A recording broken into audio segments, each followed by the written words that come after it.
El primer proceso de plástico es la extrusión, que es un proceso utilizado para crear objetos con una sección transversal definida. Pasa a través del troquel y este va moliendo el material a través del troquel hasta salir a una sección donde este recibe el plástico ya molido y calentado. Después tenemos como ejemplo la extrusión de película soplada. En la película soplada pueden ser como bolsas, también pueden producirse tuberías o cosas así. El proceso de extrusión de película soplada o película tabular es el método más común para la fabricación de películas, o en general se utiliza para fabricar bolsas de plástico. La masa fundida que pasa a través de que se extruye normalmente es vertical. El aire es introducido a través de un orificio en el centro del dado para soplar el tubo como un globo montado en la parte superior del dado, y sobre la película caliente está para enfriarla. El tubo continúa hacia arriba y pues continúa enfriándose continuamente hasta que pasa a través de los rodillos que podemos ver en la imagen.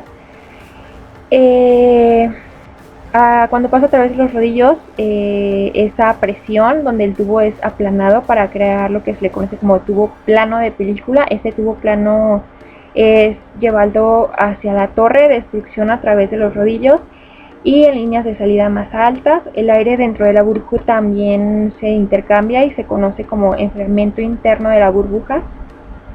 Cabe mencionar que esa es la primera parte. Después tenemos el proceso de corte, y con ello pasan a la última parte cuando se requiere. Pues algunas bolsas deben llevar algunas leyendas, como algunas ya traen el de ahora que es biodegradable, y ahí terminaría el proceso de soplado, de película soplada.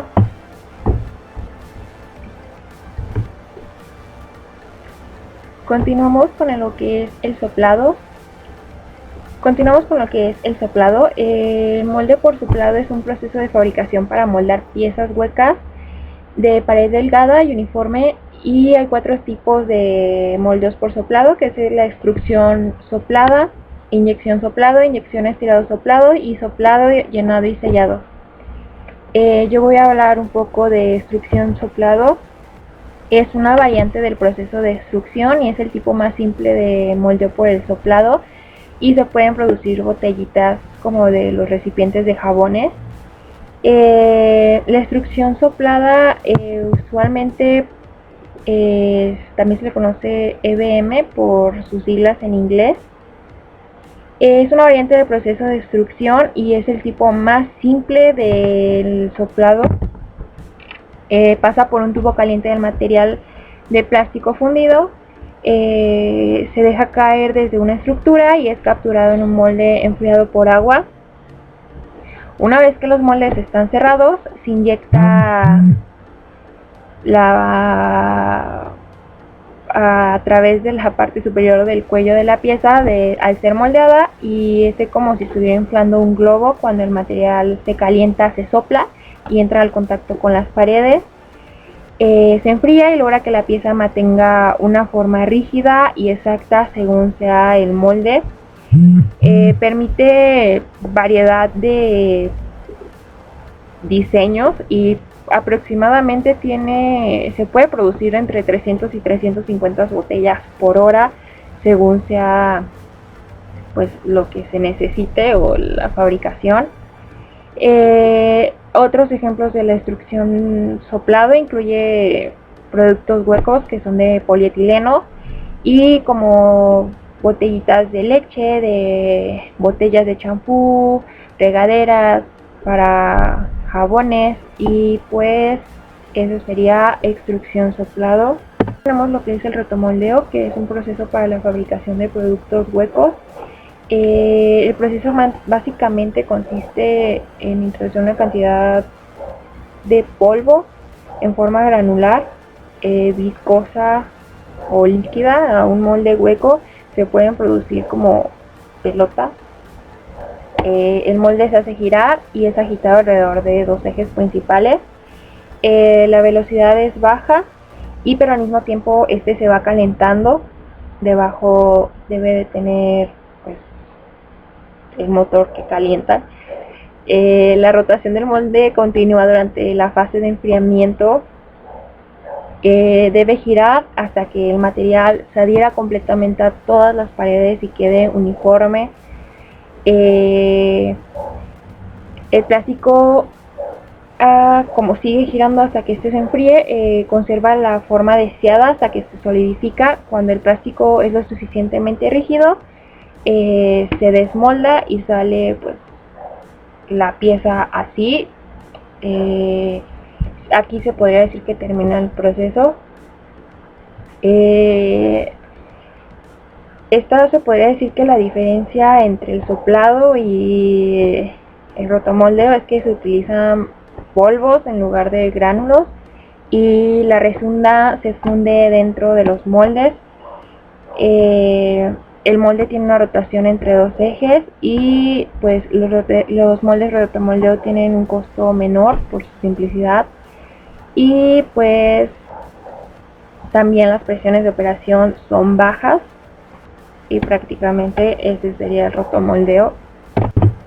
Por último tenemos el proceso de termoconformado, que es una lámina delgada de termoplástico de una determinada medida y es fija en el lugar hasta que se calienta a cierta temperatura y entonces es forzado a contraerse sobre la superficie del molde, ya sea entre vacío, presión o algún otro medio mecánico. Entre ellos se puede producir los envases de yogur, cositas lácteas o cositas así, al menos por el conformado al vacío. Se utiliza sobre todo con láminas de plástico con una superficie mayor. Se debe sujetar al molde y la lámina se debe calentar con un rallador para que el material se ablande y este se succiona con un aire y haciendo que este provoque un vacío y pues la lámina se entre y vaya tomando una forma, la forma de la matriz. Y una vez que esta se enfría, se abre el molde y se extrae la pieza. Prácticamente ese sería. Se puede utilizar materiales como el poliestireno, el PVC y acrílicos. También sirve para bandejas de comida, para colocar los huevos y pues para los fruteros.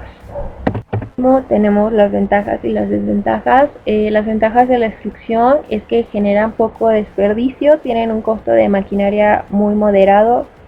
La operación es muchísimo más sencilla y se puede aplicar a gran variedad de formas. Las desventajas es que siempre se requiere un proceso paralelo para que se termine completamente el producto y que los procesos terminados tendrán siempre secciones transversales. Después tenemos las ventajas del soplado, que los moldes son de costo moderado, tienen muy buenas propiedades mecánicas, tienen una flexibilidad en cambio de producciones, no se producen desperdicio de materiales ya que entran en un molde y se adhiere el material a él y tiene una alta de productividad. Las desventajas son que se requieren de un molino para que este se transforme y solo para artículos huecos. Tiene una gran competencia gracias a que el rotomoldeo es similar y se requieren almacenes de gran capacidad. Tiene un costo muy elevado tanto de maquinaria y de productividad. El rotomoldeo, entre las ventajas, es que son más simples y muchísimo más baratos. Tienen piezas de distinto tipo de espesores, tienen bajos costos y trabajan bajo bajas presiones y tiene la facilidad de combinar colores, resinas, moldes y demás. Las desventajas es que la producción solo es para series cortas. Los materiales utilizados son limitados a pesar de que tiene la probabilidad de que se combinen. Las propiedades mecánicas son bajas y tienen procesos muy lentos porque tienen que esperar a que el proceso termine de enfriarse, de desmoldar, etcétera. Las paredes son gruesas en todas las extensiones ya que se gira y pues se adhiere el material, a pesar de que queda uniforme, son muy gruesas las paredes. Y por último, el termoformado, las ventajas son que tienen una alta productividad, ya que son un proceso secundario. Tienden a tener moldes muy sencillos, una mayor agilidad de inversión, tienen ciclos rápidos de producción, sus bajos costos de maquinaria y matrices suelen ser económicos, aunque también depende de qué tipo de matriz se utilice o el material de la matriz, y tienen bajos requerimientos de ciertos elementos. Las desventajas es que el costo de las materias primas es elevado, es muy limitada en dimensiones del producto y produce muchísimo desperdicio de material y un alto scrap.